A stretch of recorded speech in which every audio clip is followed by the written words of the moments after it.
So for today's deep dive, we're looking at a source stack that really gets to a fundamental question. When is a bargain just not worth it? Exactly. We're talking about the viral $70 smart lock. You've probably seen it, like the Mr. Bryant XU model with something like 47,000 ratings on Amazon. It has all the features, right? Fingerprint scanner, app control, auto lock, everything. It looks like a consumer miracle. Yeah. But the question is this real security or just, security theater? And that's our mission here. We need to quickly distill the difference between that perceived all those 5-star reviews, and the actual technical risk you take on with this kind of unverified budget tech. Okay, let's just jump right in then. The appeal is obvious. The price, the features, it's an irresistible combination. But our sources almost immediately point to some major red flags. Huge red flags. Like there's no company history, no real website to speak of, just an Amazon storefront. The manufacturer info just leads to some generic commercial address in Shenzhen. And that's not just a small detail. That's a critical finding. Because the design itself, it's not unique. This is a classic white label product. Meaning they just slap a different brand name on the same hardware. Exactly. We found it's identical to at least 6 other so-called brands on Amazon. And when there's no accountability, there's usually no security either. So what does that mean in practice? It means the listing gives you zero information on security standards. There's no mention of industry standard AES encryption, no certifications, nothing that established brands like Schlage or Yale build their entire reputation on. Right. And when you dig into the tech, that whole identity issue becomes a serious liability. We know these cheap Bluetooth locks could be a huge problem. They've been a problem for years. Yeah, I remember a study from 2016.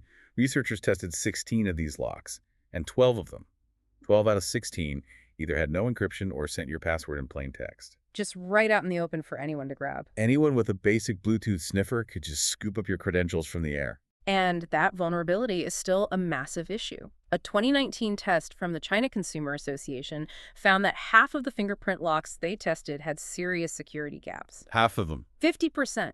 And it was even worse for card-activated locks. 85% showed critical vulnerabilities. Some could be opened in, 73 seconds with basic tools. Wow. Okay, so that brings us to the data itself.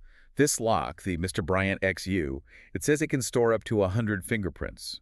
But where?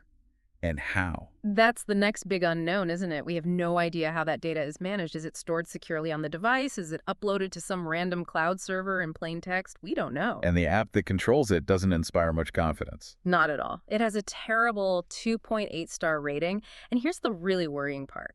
The permissions it asks for. It wants your location data, access to your contacts, even your camera. My contacts. Why on earth would a door lock need to see my contacts list? It shouldn't. And it makes you wonder, if the profit margin on the lock is so thin, maybe the real business model is monetizing all that user data they collect. So your data is the actual product. It could be.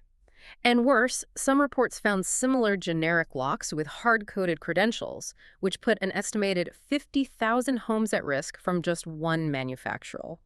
Attackers could just use factory codes to open doors remotely. So when you boil it all down, you're paying $70 for what experts call a Bluetooth-enabled mechanical vulnerability. That's a perfect description. You're buying convenience, but you're actually downgrading your home's fundamental security. And that's the core difference, right? It is. You contrast that with established companies. They're built on decades of trust. They use AES 256 encryption, two-factor authentication. They push regular security updates. They have a reputation to protect. They're selling security first, hardware second. Precisely. This budget lock is selling features and hope, but very little verifiable defense. So the final takeaway here seems pretty clear.